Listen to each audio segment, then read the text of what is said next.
In this video, we will discuss about the sound travel as a wave. How? You can see this loudspeaker here on the book. You can see that loudspeaker cone move backward and forward. जब वो move forward और backward करता है तो जो air molecule हैं they are started vibrating and their vibration reaches your ear flap and then ear flap collecting vibration as a sound wave and sent to the eardrum and then it reaches you to your brain and then you will able to hear the sound, recognize the sound. So क्या चीज़ move किया, आपके air molecules vibrate करते हैं and they are travelling as a wave. Like जैसे कि आप वैसे ही कि जैसे आप सी में अगर स्टोन थ्रो करते हैं तो वहाँ पे कुछ देर के लिए वेव्स क्रिएट होती हैं. इसी तरह जब कोई चीज़ वाइब्रेट करती है तो उसमें से वो वाइब्रेशन वेव्स कॉज करती है. अपनी स्टिल पोजीशन से वो मतलब मोशन में आ जाती है, मूवमेंट में आ जाती है and they start moving as a waves, like जैसे कि सी में क्रिएट होती हैं waves and then we will able to the sound.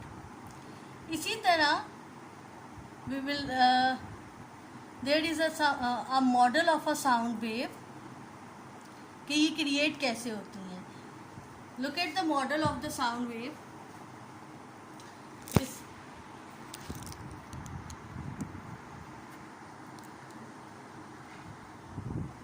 This is the model of the sound wave.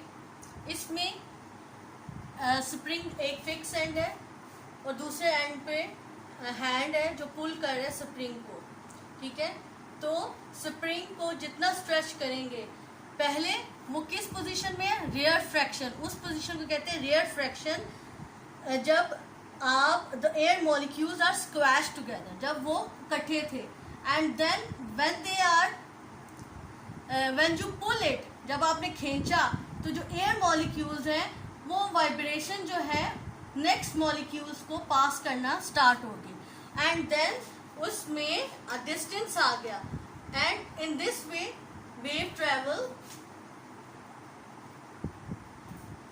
और उस टर्म को कहते हैं कंप्रेशन, जब the air molecules are spreaded form. ठीक है, you can see the example earlier. Loudspeaker. If I taken a example of loudspeaker when it stretches, ठीक है, cone or stretches move forward and backward. ठीक है, जब वो move करती है forward and backward the air molecule squashes. पहले उसके मॉलिक्यूल जो होते हैं वो स्क्वैश्ड होते हैं, देन वो एनर्जी देते हैं from one molecule to another and they are starting spreaded and they are starting vibrating. पहले ज्वाइन होंगे, अगर देखें टाइटली पैक कोई मॉलिक्यूल होता है तो दे कैन नॉट वाइब्रेटिंग. ठीक है, लाइक इन अ लिक्विड, और जब लिक्विड में स्पेस आती है तो दे आर स्टार्टिंग वाइब्रेटिंग. तो वो मॉलिक्यूल्स जब वाइब्रेट स्टार्ट करना कर देते हैं, that term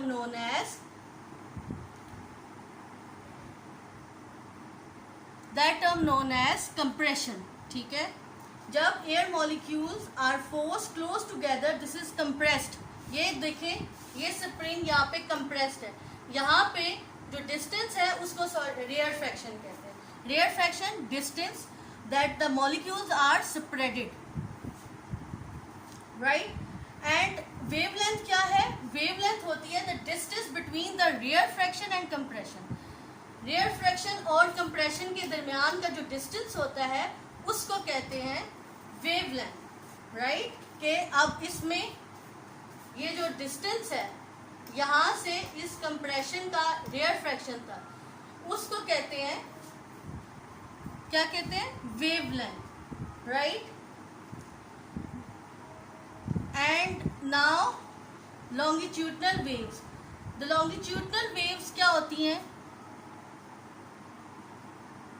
the wave on the spring and sound waves are called longitudinal waves. This means that their vibration move backward and forward, not up and down like waves on the sea. ठीक है, it is a similar like as the waves on the sea. कि वो waves travel करती हैं उसी form में जैसे sea में travel करती हैं, उनको कहते हैं longitudinal waves, जो move करती हैं backward and forward.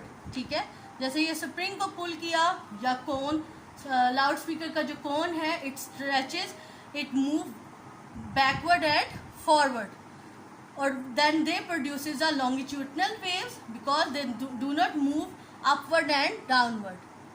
A sound wave is an example of oscillation. अब ये ऑस्किलेशन क्या होता है? Oscillation is a regular backward and forward. ये बैकवर्ड और फॉरवर्ड मूवमेंट को कहते हैं. अ mass on a spring will oscillate up and down if it is pulled down and then released. So too will a child swing if it is pushed once. ठीक है, oscillation की example है swings. आप जब swing को push करते हैं and then it come back, then it move back, और ये ऑस्किलेशन जो साउंड वेव है ये एग्जांपल है ऑस्किलेशन की, जिसमें अपवर्ड एंड डाउनवर्ड मूवमेंट नहीं होती, सिर्फ backward and downward is a regular backward and forward movement. A mass on the spring will oscillate up and down. ठीक है, अगर आप स्प्रिंग को ऊपर से नीचे की तरफ खींचेंगे तो देन उसमें भी ऑस्किलेट प्रोड्यूस होगी. सो दिस इज द, ठीक है, तो this is the example of oscillation. या आप पुश करते हैं स्विंग्स को, तो this is how the sound travel in the form of waves. ठीक है, it shows, this model shows the sound travel in the form of waves.